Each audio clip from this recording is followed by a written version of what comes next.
Hi,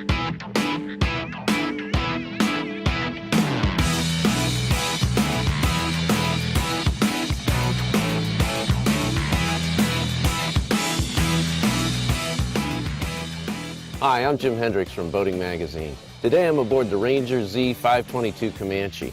This is the biggest bass boat in the Ranger lineup, and it's packed with fishing features. We're going to go over some of those, but before we do, let's look at our performance results from testing earlier today. Our Ranger Z522 Comanche was powered by a Mercury 300 Pro Verado. Our prop was a 24-inch pitch Tempest 3-blade stainless steel. Our test load was 350 pounds, and we were carrying 40 gallons of fuel. Our top speed was 71 miles per hour at 6,200 RPM.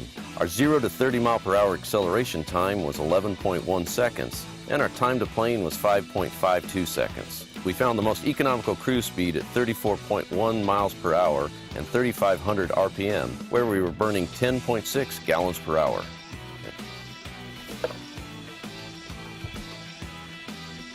Now the Z522 is a serious fishing machine, and it starts up front with a padded deck, great for eliminating fatigue while you're using the trolling motor. It also has a recess for the foot control. There's a Lowrance HDS5 perfectly positioned for when you're using the trolling motor. There's also flip-down cleats so you don't snag lines while you're working lures or fighting a fish around the boat. And we have straps for holding the rods while you're underway. All right, I'm going to show you some of the abundant storage features on the Z522.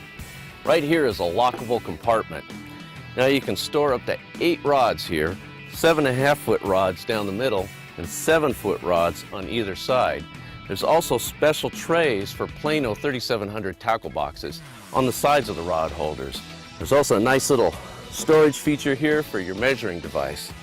Now on the other sides of this compartment is storage for 8-foot rods, and the one I'm sitting on right here is storage for 6.5-foot rods. And each one of these lids features a compression latch, which when you turn and lock it, seals against a triple-lip gasket to keep water out of all the compartments. Now the Z522 has soft ride seating. There's a spring suspension under the seats that helps cushion the ride, and that's real important in rough water. Now this middle seat also folds down, which offers a step up to the rear deck. Let's look at some of the features back there. The rear casting deck is full of features. There's storage on either side, and there's a 26-gallon divided live well. With oxygen aeration, there's also a cooler and a locker in the stern for accessing your rigging and batteries. Now the helm on the Z522 is all business. It starts with full instrumentation, including a Mercury SmartCraft gauge. There's also a digital touchpad with push-button start and stop. Very cool. In the middle, we have the Lowrance HDS8 GPS chart plotter and fish finder. There's also control for the power pole anchoring system in the back. There are footrests for bracing yourself while driving the boat, and there's room for a foot throttle, reflecting Ranger's high-performance heritage. Ranger's Z522 Comanche. It's the biggest bass boat in the Ranger lineup, and to check it out, go to boatingmag.com.